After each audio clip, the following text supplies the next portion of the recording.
Welcome everyone to another series of our Global Employability Expert Series. I'm Mirta Aguirre, I'm the head of employability, and I'm very excited to bring you today a very interesting topic, which is how to thrive in your work experience in China.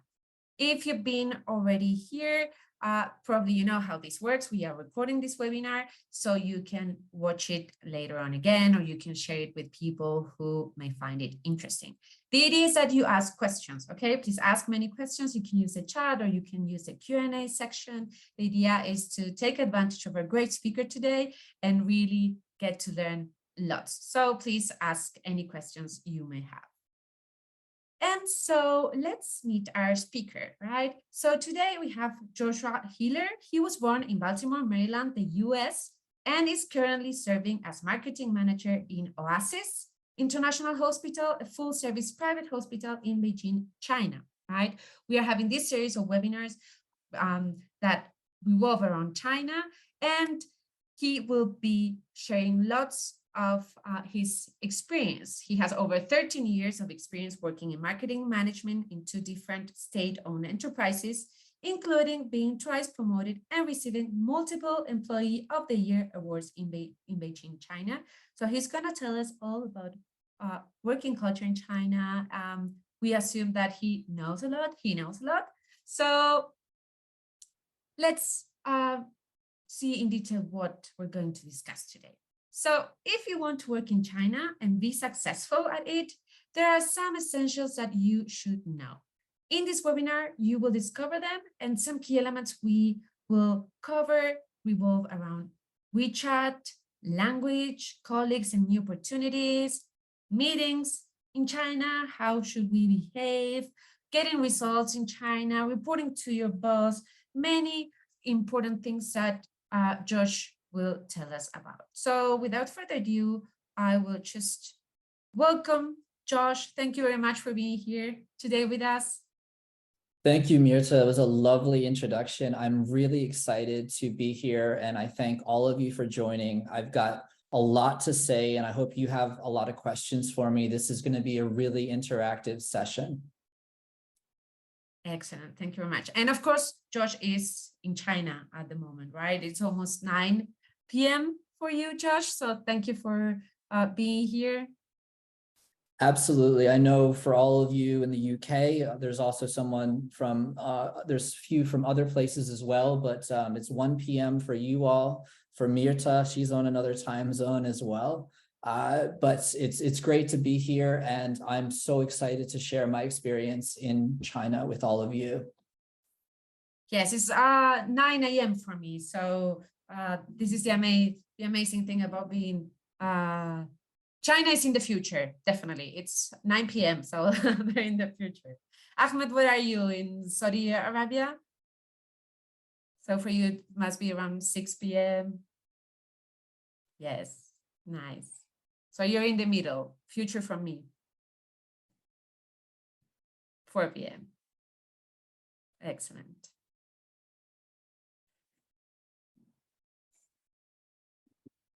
Okay, so whenever you want, Josh, you can share your screen and then we can start. Great.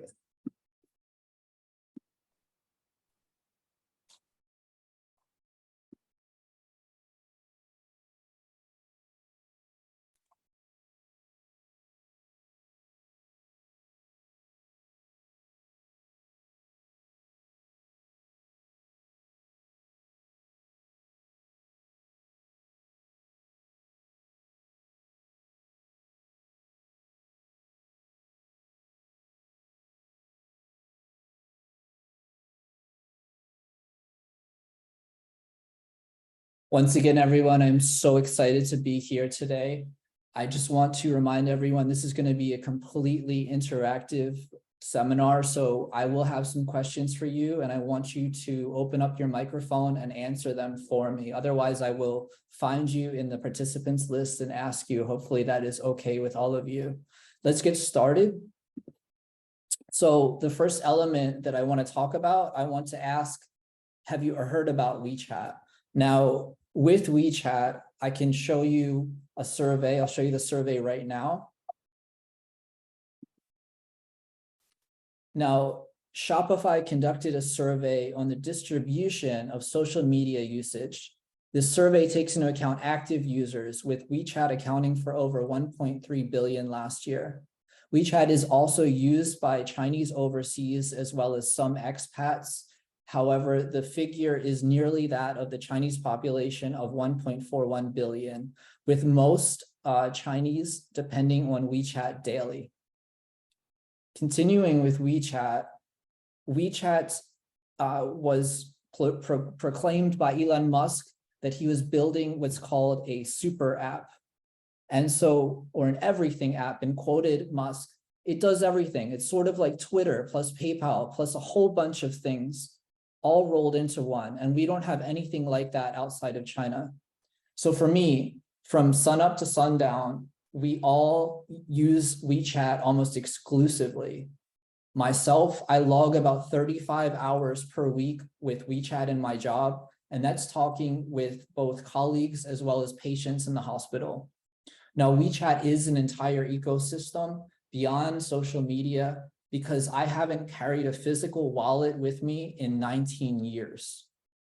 And sorry, since 2019 to be correct. In addition to sending messages like any other chat app, sharing videos and pictures is really just like Facebook feed. You can create and view other people's videos similar to TikTok, send and receive money to friends like Venmo, and then purchase at physical stores similar to Apple Pay or Google Pay. Shopping and food delivery can also be done right inside of WeChat. WeChat also has what's called mini apps. From 2021, the most popular mini app was called Health Kit, and this was used during the epidemic to scan QR codes and gain entry into offices, shops, airports, shopping malls, apartment complexes, and pretty much everywhere. Although the Health Kit, this has been abandoned since December, those from overseas wanting to come to China have a similar app to upload their information and their COVID test results to request what's called a green code to enter into China. Now, WeChat is excellent, but from an HR point of view, this leaves us with a huge challenge for those who are new to China. WeChat has a validation step required for new accounts. Each person with an active WeChat account, and generally people would just have one WeChat account, they can only activate one person per month for this activation, which will allow them to create a new account. This step is necessary and recommended to be done before an individual comes to China, as very few people use cash inside China. This was one of the challenges with myself and my team in figuring out which chat app we should use to maintain our communication during the internship. I'm sorry, can I download WeChat if I'm not in China? Yes, Mirta, you can still download WeChat, but for account activation, you'll need someone who has an active account to be able to validate, and then you can use most of the functions that you'll need to use within China to use those to be able to pay money and to chat with most people as well. So your account will be, you won't be able to complete account creation without validation. And so this requires someone with an active account to be able to do that.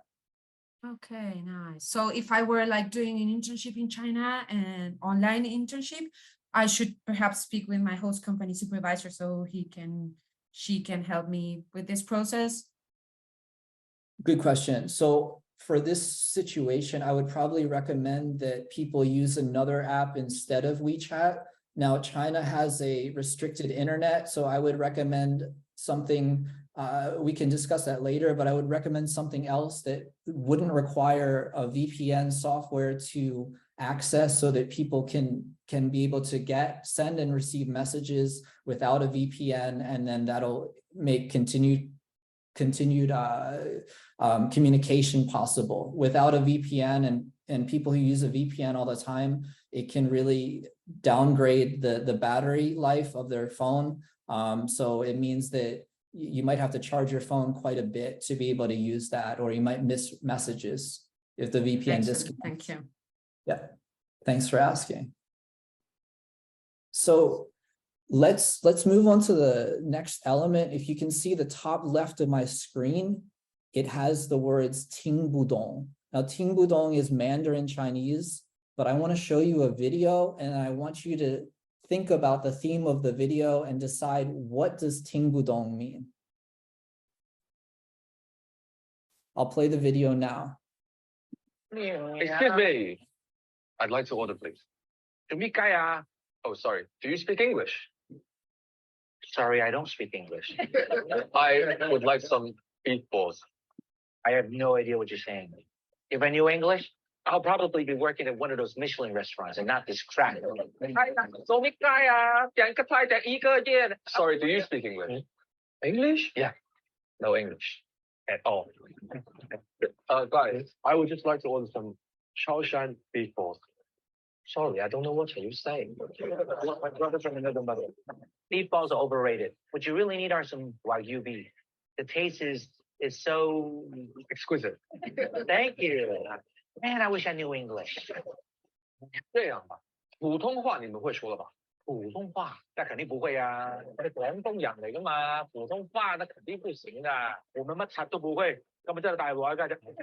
你兩個唔好再玩嘢啦嚇！潮汕牛肉丸啊，好簡單嘅咋，廣東話 OK 啦啩？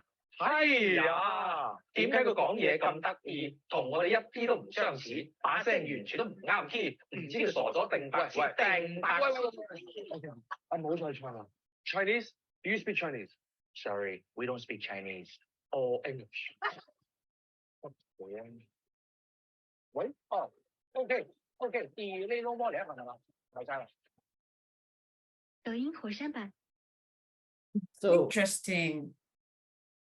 thank you. So there's a theme to that video. What do you think the Ting Budong means in Mandarin Chinese or in the English equivalent when you watch that video? I'm just gonna actually ask directly. I will ask one of my interns specifically. Darian, I see you in the group. Can you imagine and guess what Ting Budong means? Hi, I'm assuming something along the lines of maybe like language ignorance. That's absolutely correct. So Ting Budong means I don't know because I don't understand it. So when a Chinese person says Ting Budong, it means they don't understand either what a Chinese person or what another person is saying. Now, Chinese has a lot of different accents or different local dialects. So some people can have trouble talking to each other and understanding each other. But let's talk about Ting Budong and let's talk about language and how language is extremely important in the next slide. Thank you for your answer, Darian.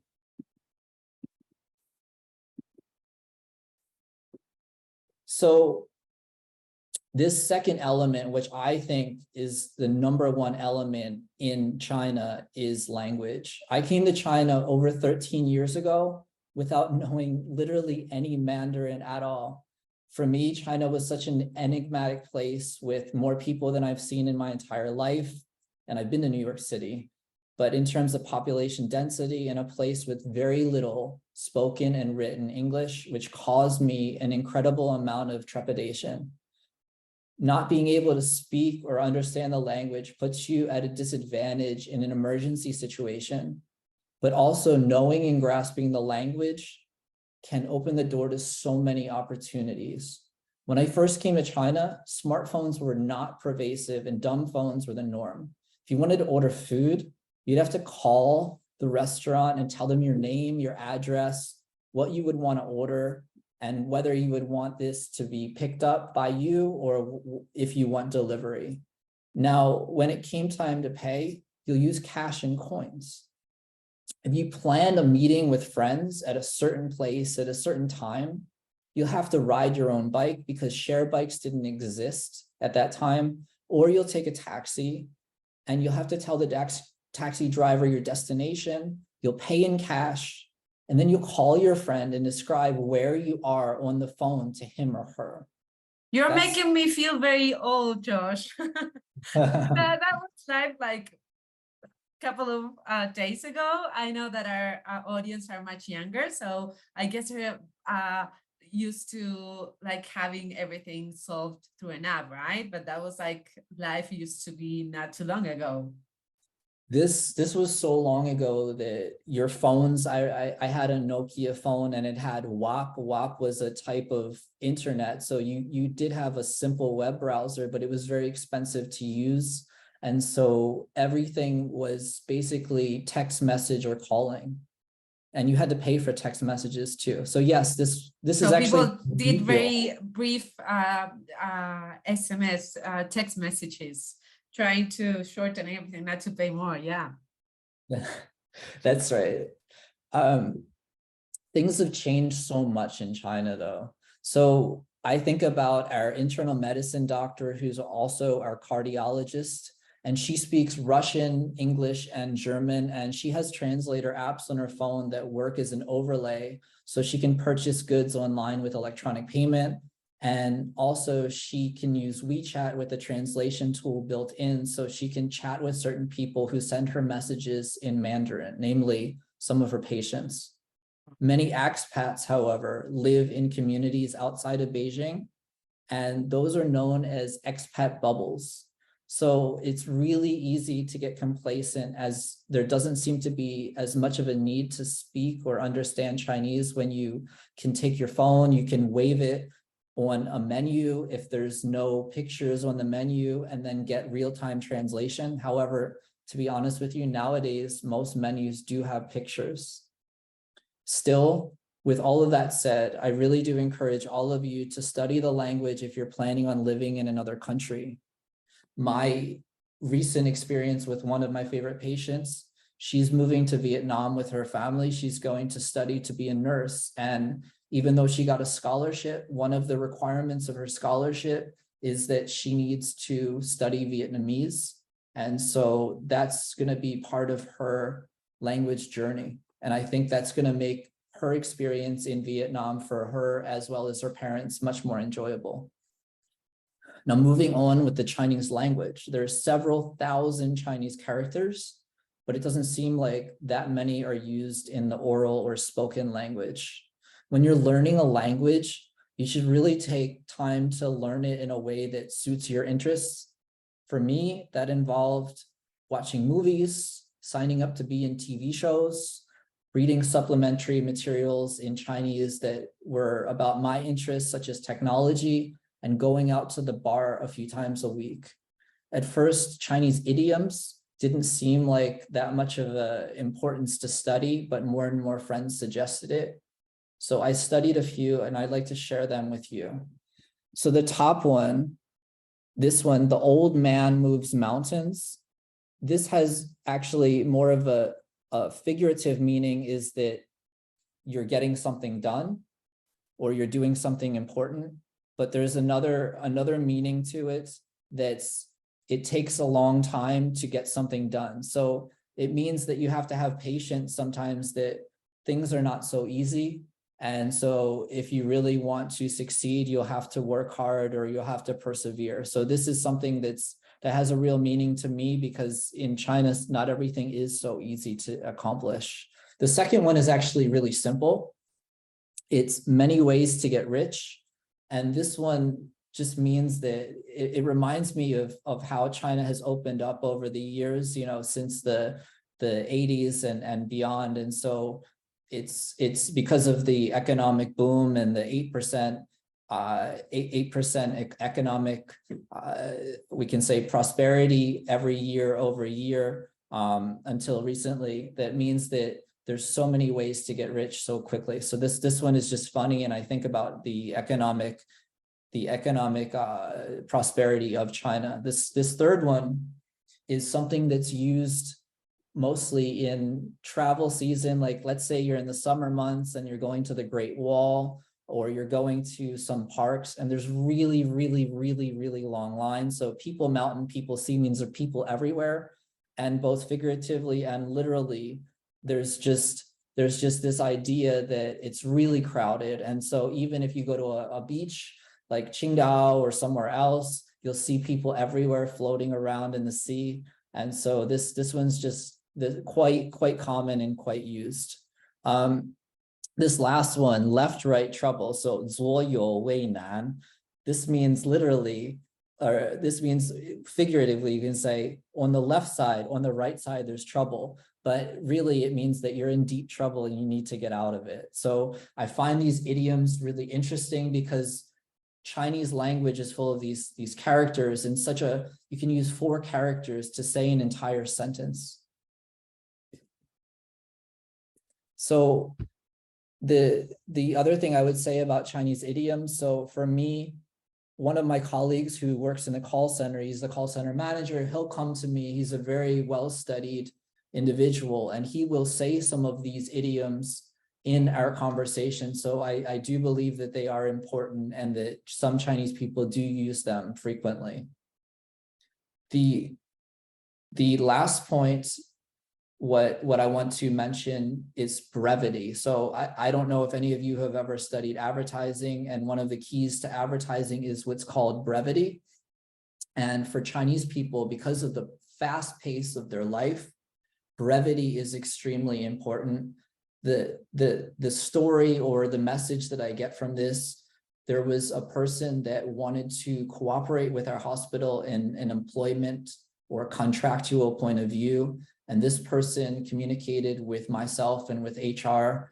And when HR provided an answer, they provided very long, very detailed answers, which I think works sometimes for Western people who want to continue with the conversation, who want to maybe get as close and detailed with the other person to make sure there's no mistakes. But in terms of the Chinese culture and the way that things are done in such a fast pace, the result was that this person was not able to come to an agreement with our hospital because HR felt that there was a disconnect between the communication of this person and HR, and it made it incredibly difficult to come to an arrangement. Now, you might have some questions, but let's wait till the end, and I will have a lot of time for questions because these next few areas and elements, we'll discuss them a little bit quicker. Excellent. Thank you. This next element is colleagues and new opportunities. So this is the third element I'd like to discuss. And what I wrote on this slide is hack to Employee of the Year. So I did get Employee of the Year a couple of years, and I'll tell you how I did that. When I entered Photon Motor, which is a state-owned company in 2016, my initial position was assistant to the president. Now, in this position, I worked incredibly hard.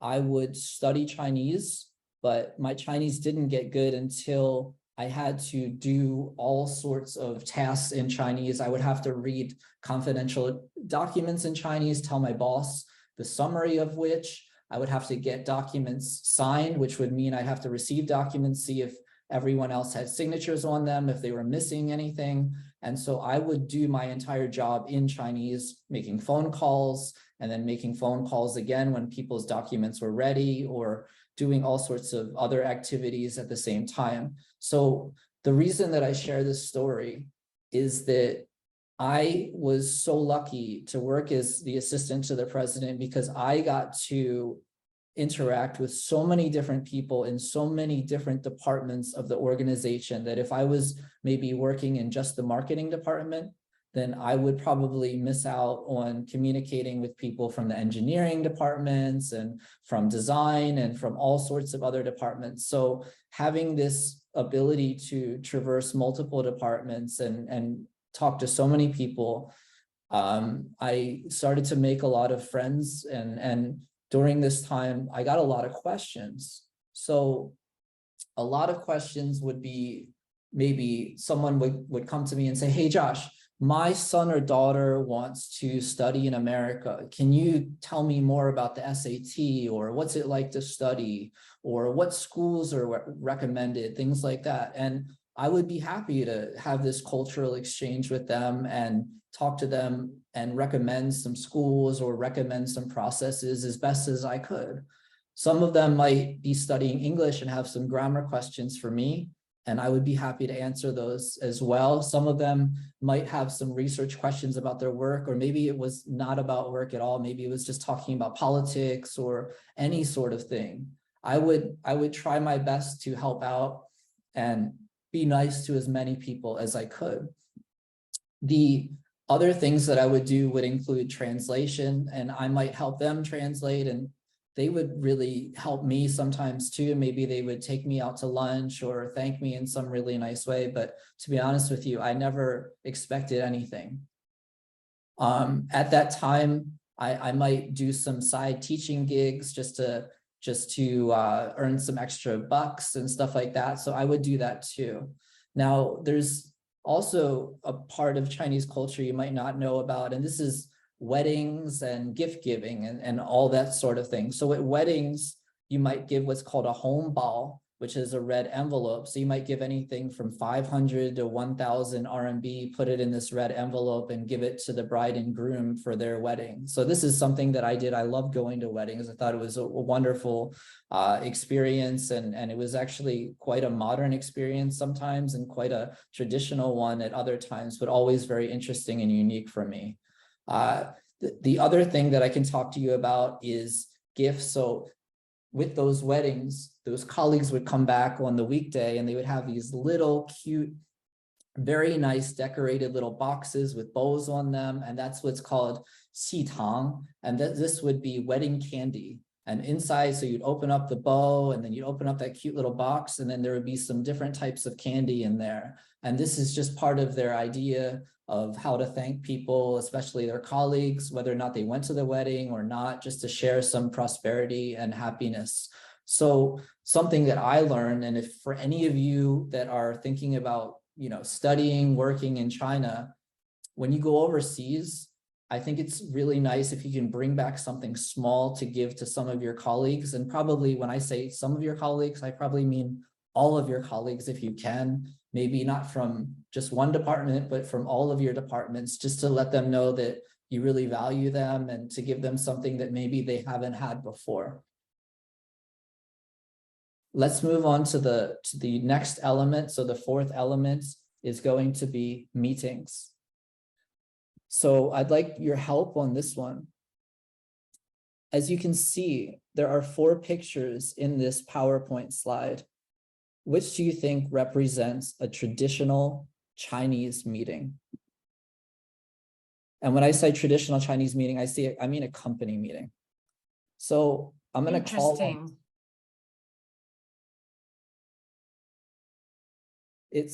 thank you, Mirta. I think these 4 pictures might be very demonstrative of meetings, but let's see which one is the real Chinese meeting that you would have in a company. I'm going to call on someone, Ave Maria.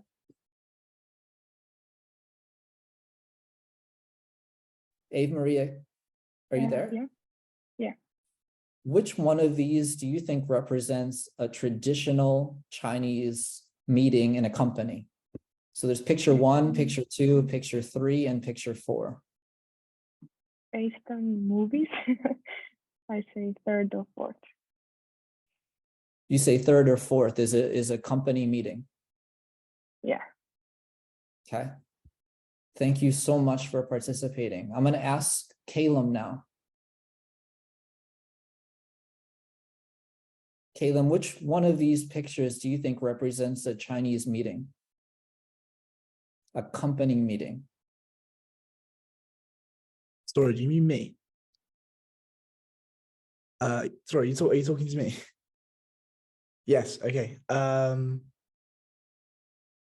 guess maybe a smaller meeting between like heads of companies could be number 1, but if it's like a larger company meeting, then maybe number 4. Yeah. I'm going to ask one more person. I just want to get their opinion. Fata. Did I pronounce your name correctly? Do you mean Fatih? Yes, Fatih. Okay. I think the second one for a company meeting. And why do you think that? Because the third one seems party congress, something like that. And the last one seems a meeting between two parties, not a company meeting. I'm not sure, but the second one seems well for a company meeting. Thank you all for your participation. So And then excellent. also, Josh, in the chat, we have many people also, right, who answered.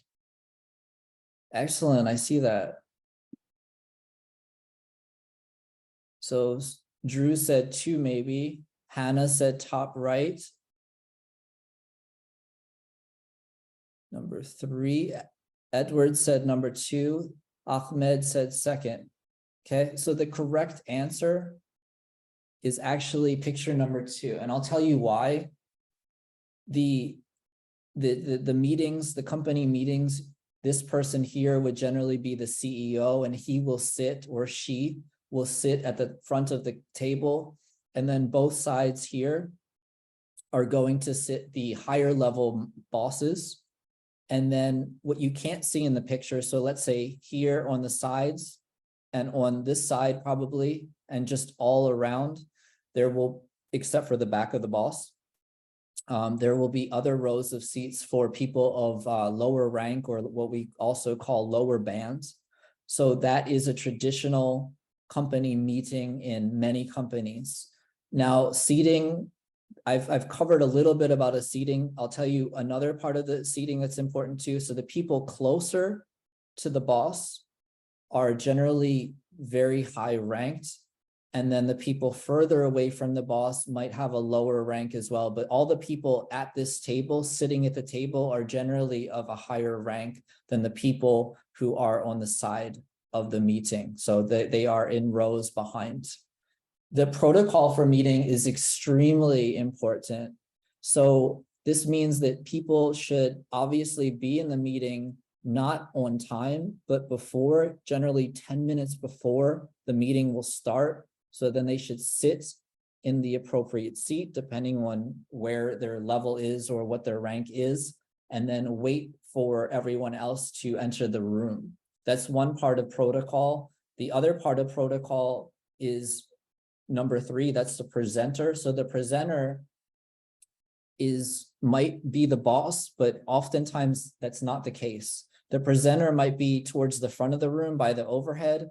This person is going to flip the slides on the PowerPoint and probably talk and give the presentation. And then the boss and the other managers will discuss. This is generally how it's done, because the CEO and the boss do not generally create the PowerPoints themselves, but only conceptualize, and other people will create the PowerPoints. The 4th point in company meetings that I want to make it really clear about is the fact that silence is key. So what this means is that you really have to know when to talk. And what that translates into is, when other people are talking, you'll obviously have the knowledge not to talk, but then unless you're called on, in general, you will be silent. This can be very different than other Western type organizations where you will have this free chat and everything like that. But if this is not called upon, then you should not talk, absolutely.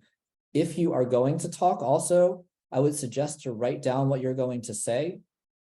From the previous example of communication and language of someone who gave these really long replies and who we were not able to cooperate with in the hospital with HR and this person, I would say the same thing applies in company meetings. That means that you want to have brevity, you want to have answers that are really key and relatable to the meeting and that are going to be useful for you sharing with other people. Any questions so far?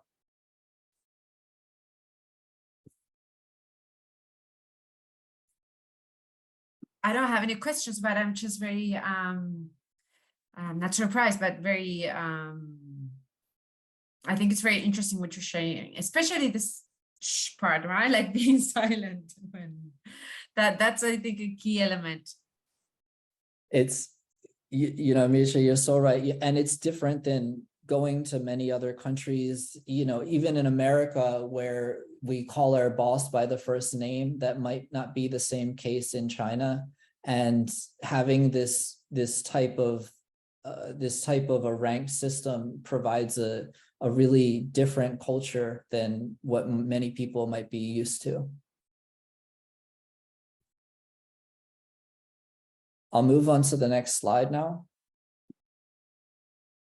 So this is the seventh element that I think will guarantee your success in China. I have a quote here. This really shows my age as well. So let's see who knows this quote. You've got a real attitude problem, McFly. You're a real slacker. What movie is this from? Peter, this is also, who's also one of my interns. Peter, can you tell me what movie this is from? Is that Back to the Future? Thank you. Very good. Which Back to the Future? It wasn't the first one, was it? I don't believe it was the first one. I No, believe I think it was the second one. I think it was too. Very good. So let me start with another question. Hannah, there's an acronym. It's called KPI. What is a KPI? Is it like key performance indicators? That's absolutely correct. So with this KPI, this is one of the most important things in China for your employer and for yourself. When you have this KPI, you have a review cycle that you set. In general, it's once a quarter and once a year that you're setting some goals, and then you're going to be compared against your goals to see, hey, Josh, did you accomplish one of your KPIs is worth 30% ranking, 30%, excuse me, a 30% weighting. The other KPI might be a 20% weighting. The other one might be a 10% weighting. But altogether it adds up to 100%, but they're going to say, hey, Josh, how did you do compared to your goal, which is your KPI? This is going to be reviewed, and this is going to be probably part of your salary for your bonus. The other important thing that I would tell you is PPTs. What is PPT?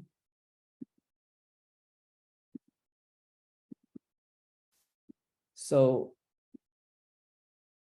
Ahmed, what is a PPT?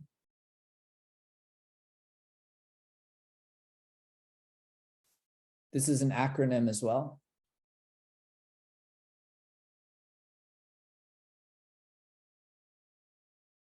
Ahmed, can you hear me?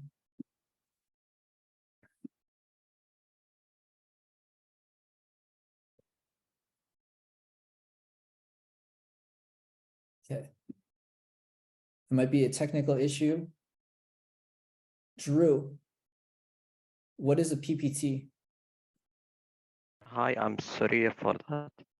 PPT, I think regarding to presentations, the PowerPoint slides. Correct, that's all it is.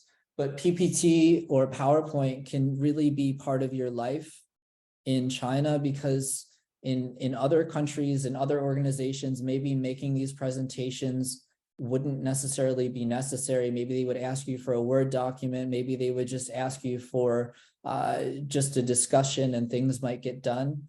But in China, a lot of times making PowerPoints, and if we go back to the slide, the previous slide about these company meetings, giving a PowerPoint is not generally a 10 slide deck.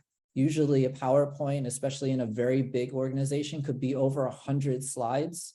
And I don't know if you know why a PowerPoint would be so long.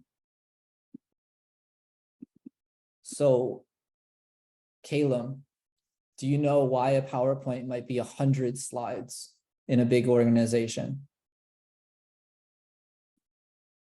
Why a PowerPoint would be 100 slides? Correct. Oh, good question. Maybe in a big organization, I guess they potentially have lots of information to convey. I'm not really too sure, to be honest. Okay, I'll tell you the answer. It might not be that you're going to convey all the information, but this person sitting at the end of the table, he or she might have a lot of questions for you. And so you have backup slides with additional information. So you'll have data on just about everything in anticipation of this PowerPoint going to be critiqued. These meetings can be very intense, can be So very you should stressful. always be very prepared. Correct. Wow. Because these meetings are very, the CEO's time is extremely valuable.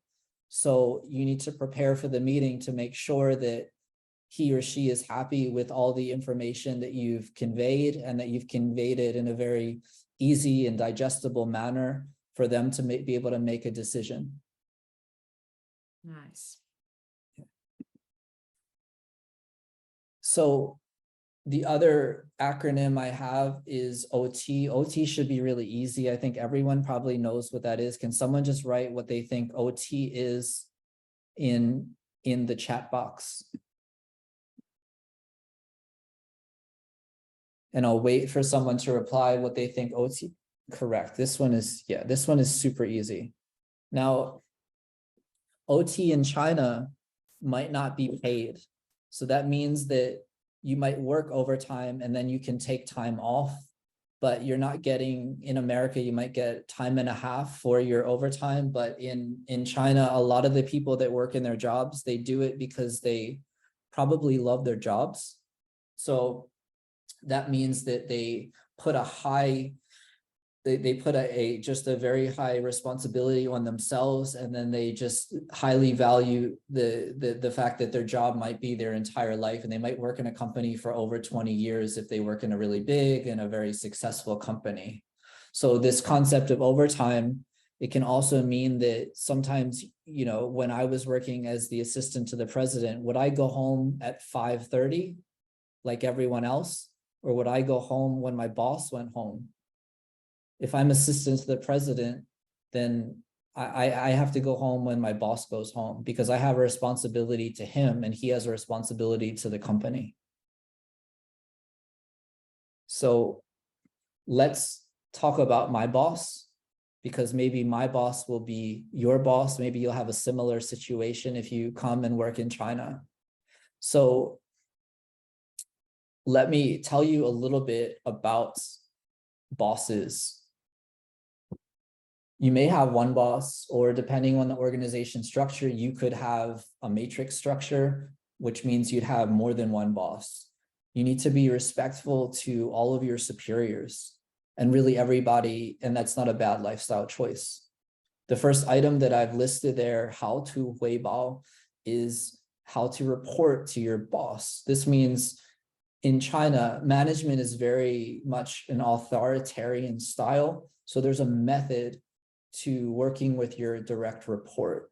Similar to the KPI that I already previously mentioned, you want to manage communication with your boss on project status and project completion.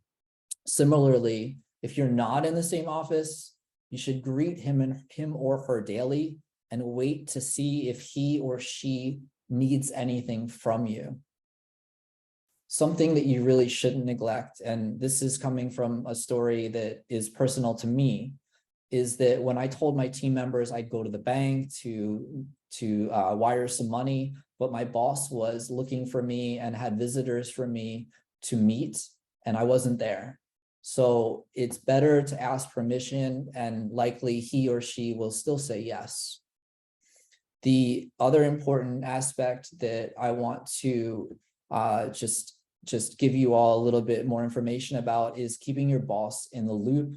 Probably not with every little thing, they hate that, but for more important projects, you'll want to learn about the organizational process and probably CC your boss on emails for things that he or she will need to know. Finally, I will leave this portion of the presentation with a tip on asking for help.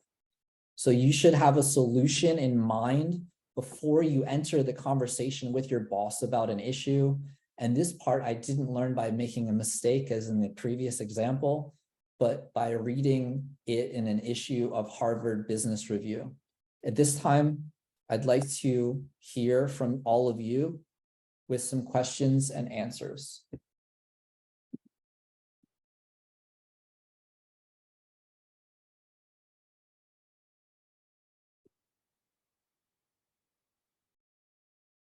Okay, so what questions do we have for Josh? I think this has been super interesting. Let's see, what questions or comments do we have? Thank you, Mika. How did you get into a career in China? Good question. With whom am I speaking? It's Hannah. Hi. So, Hi. so Hannah, it was an interesting situation. I used to be my teacher's assistant when I was in grad school, and I had a part-time job where I would sell excess cable TV equipment, and part of that job had me managing an eBay store. So I had what's called gold level status, sold a lot of stuff on eBay. I helped my teacher because he mentioned that he had a Canon camera. He's basically an amateur photographer, and he wanted me to help sell that camera. I could sell it on my account. He invited me to his house, and then at his house, he showed me some PPTs, some PowerPoints about China's development. And I decided right then and there, I was young at that time. I decided, you know what, I caught the travel bug because my parents took me to a bunch of countries when I was younger. And so based on all of the international travel I previously had, I thought, why don't I just come to China? I'll teach English. And then my employer at the time offered free Chinese classes. And so that really sealed the deal for me. And that way I could see the growth, the economical growth of China, and that interested me because I studied my MBA. Thank you. That's really interesting. Thank you, Hannah. We have a question in the chat. It says, are there any difficulties in putting your viewpoints to superiors at organizations? How do you manage this? Wow, that's an incredibly deep question, Caleb. I think that you would have to phrase it as a question rather than a comment.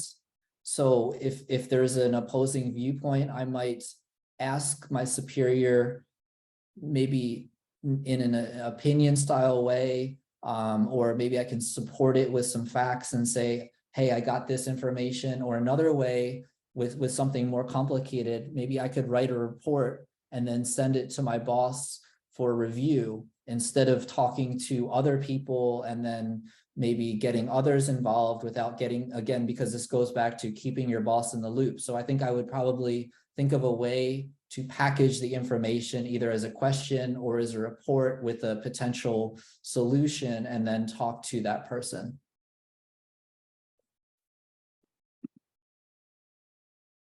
Does that answer your question? Yeah, thank you. That's really comprehensive and very helpful. Thank you. Thank you, Caleb. I'd like to hear from some other people. Maybe you've wanted to come to China to study or work, or you have some other experience and you want to know a little bit more about the culture. I'm here to help.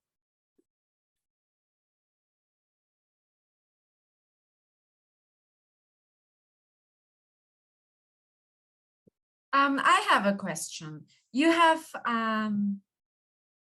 worked with many interns already, right? What do you think is like the key, let's say, behavioral attitude that one must have in China, or when we work for a Chinese company with a Chinese supervisor? What is that key element in terms of how I behave in my work environment, in my internship, that will really make things much easier, that will make me stand out? Mirta, that's an incredibly complex question, and I think the answer, I'll try to give a basic answer. So if interns are working under me and under my team, then number one, and of course we've had virtual interns before, and I think virtual internships are incredibly powerful and incredibly useful for what people get out of it, and that's both the host company as well as the intern. So whether it's a virtual internship or when we cooperate with international schools and have interns help us in that way as well. These, for example, if they are international students and they have an internship, maybe they're 16 years old, I think maturity is extremely important and being reliable. So one of the most important things, for talking previously about one of our German doctors and in Germany, they're extremely time sensitive. So when they say that they're going to do something at a certain time, they will be there, they will not be late.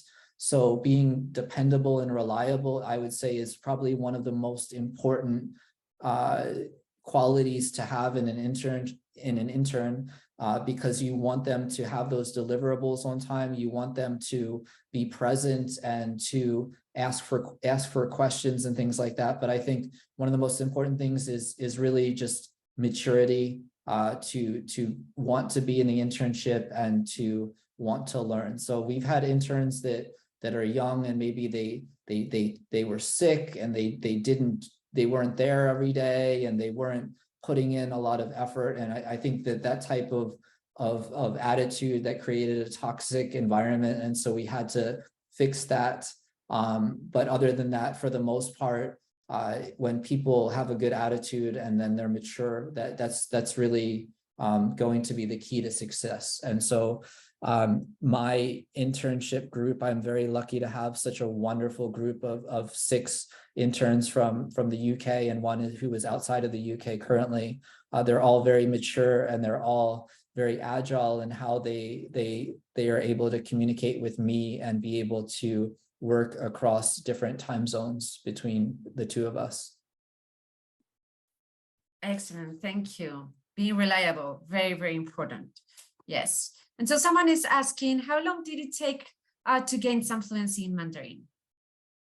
Okay, great question. So Drew, I would say that it took about 3 years for me to get some fluency in Mandarin. In those 3 years, I was really lucky to work with, I worked in Wall Street English, and that organization had a lot of wonderful benefits. So I was able to get free Mandarin classes once a week with a wonderful teacher. I also hired a tutor once a week to just kind of get some additional help. And then I also studied for about an hour a day with some Chinese books.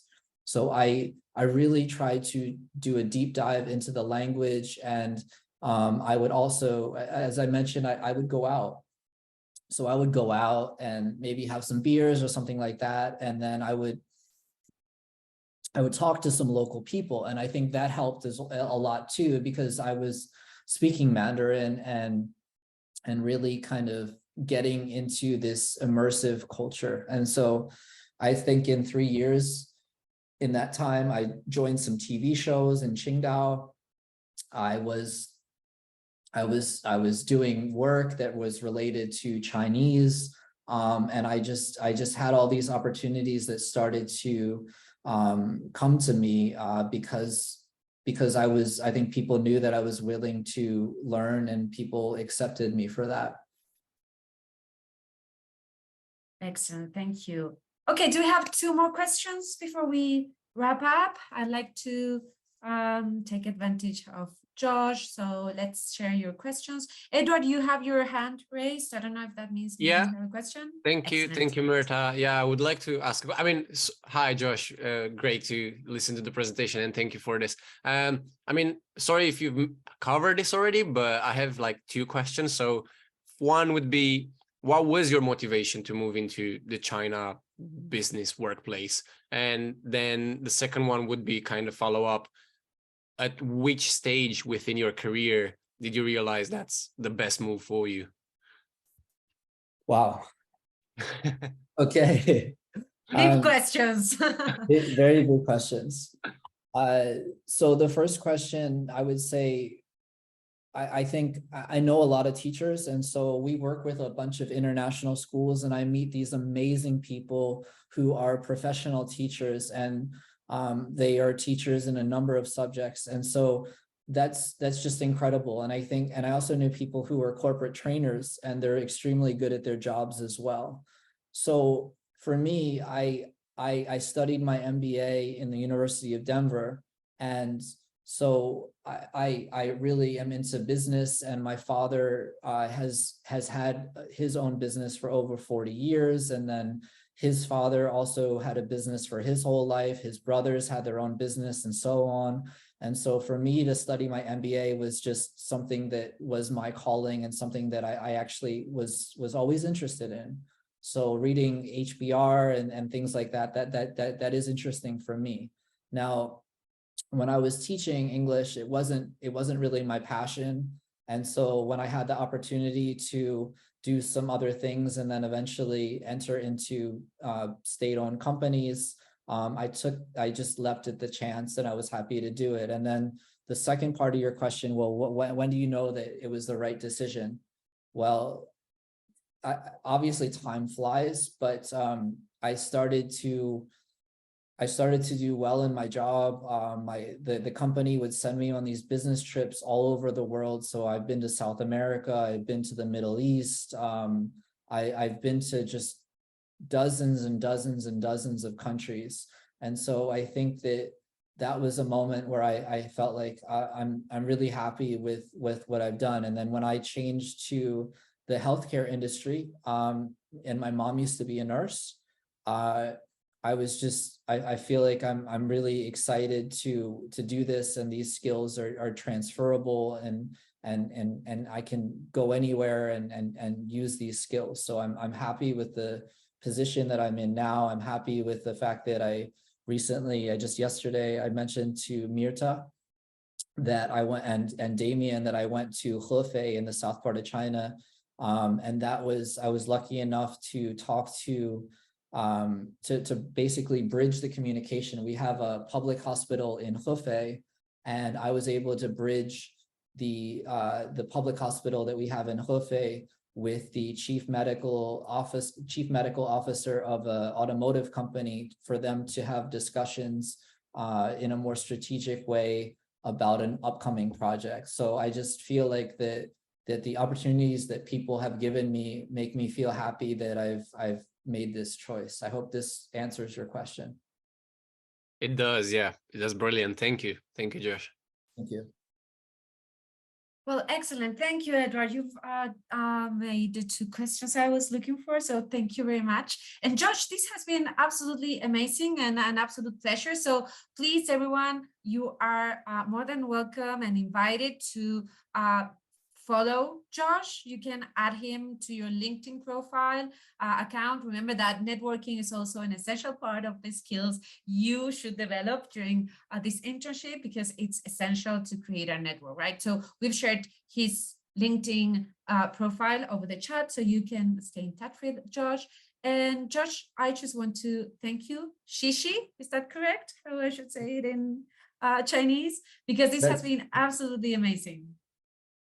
That's correct. And I really want to thank Mirta and Damien and Edward and everyone from Virtual Internships, and as well as British Council, for making this possible. It's just been such a pleasure to have all of you here to participate.